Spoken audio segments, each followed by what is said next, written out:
In this social media age, internet beefs are common. Sometimes you have people going at it passionately. Other times it's just a one-sided thing, almost a plea for attention. Now, this does not include critiques or disagreements about certain things. I'm talking about people that just can't stop saying a person's name. They bring it up whenever they get a chance and they always have nothing good to say. Yeah, these folks are just screaming for attention. Hello guys, I'm Amun Ra, and I talk about whatever the F I want. Welcome to my channel.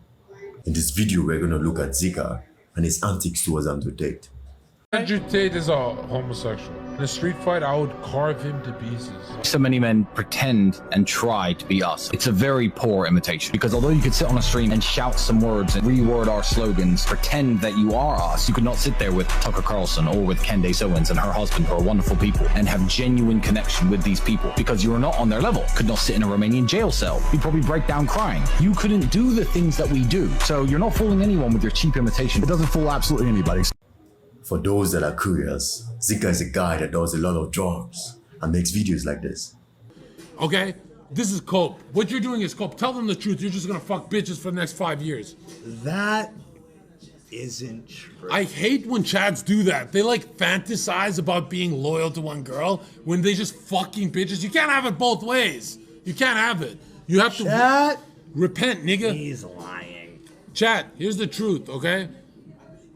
Actually, you know what? She's gonna take half her shit. Why the fuck would I get married to that broke bitch? I'm Honestly, rich. I'm starting a to see millionaire, where, bitch. I'm starting to see where Sneako's coming from. We should just be Muslim and have 8 wives. Oh, I thought you meant I'm watch our not girls cheating. get fucked. I'm not cheating. The Quran said this is okay. Yeah, he's just obnoxious and says things for shock effect in an effort to project masculinity. Well, it's the hustle. We all know he was a big fan of Andrew Tate. He was on the whole free Tate bandwagon.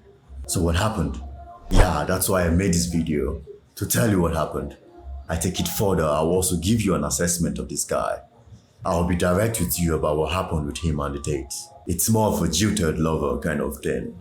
Okay, now to that courtroom ruling in favor of a jilted husband. He claims another man seduced his wife and ruined his marriage, and it turns out the law is on his side. A judge ordering the so-called other man to pay the husband nearly $9 million. ABC's Adrian Bankert has more on this one. Hey, Adrian. This is how it happened. He tried to hustle the Tates by lying to his fans that he had an Andrew Tate interview scheduled.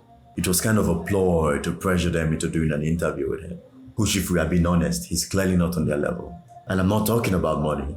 I mean mentally, intellectually, socially. This guy is just an all-round mess. Of course, Andrew and Tristan reacted to this by simply blocking him. He felt hurt and betrayed, which I perfectly understand. But then he was blatantly just trying to monetize their pain, garner more fame for himself. He had nothing of value to add to their situation. In essence, it was a lose-lose event for them. I mean, what were they really gonna talk about? As far as I know, he only talks about conspiracies and shit on people, women in particular. Sydney, aka Rumble Wifey, Okay. And then, how old? 23, Where are you originally from? Indiana. All right. And why did Sneako abandon you? What the fuck, nigga? Yo, bro. Not the bitch, bite the bullet. I'm here. This is the Zerka show. Bite the bullet. Why? No, Why? that was wifey, bro. Sneako's ex-wifey. No, no, I was like, bro, like, Myron. But Fresh, aren't you curious of why Sneako fucking dumped her ass in the trash? To be honest, his way of speaking inspires rage in me. You can almost smell it. The faker. Fake masculinity inspires rage. Alright, I've told you the extent of my rage. Now let's go back to the story. Getting blocked by them hurt his feelings. And now he just insults them at any chance he gets. This guy is a perfect definition of a brand risk. Remember the video I did on Sneako? You should see a link to it at the top right corner of the screen. I don't know. The only reason Sneako's ex had an opportunity to lie about him using drugs. Okay, so she previously accused him of using drugs and showed some texts as proof. But recently she came out and said that the drugs were for Zika and not Sneako. So she kind of, the only reason she had a chance and receipts to back her lies was because Sneako hung out with Zika. The lesson in this video is to be like the Tates. Create your friends and everyone around you. Can you imagine the kind of trouble the Tates would be in right now if they didn't associate with people of high quality?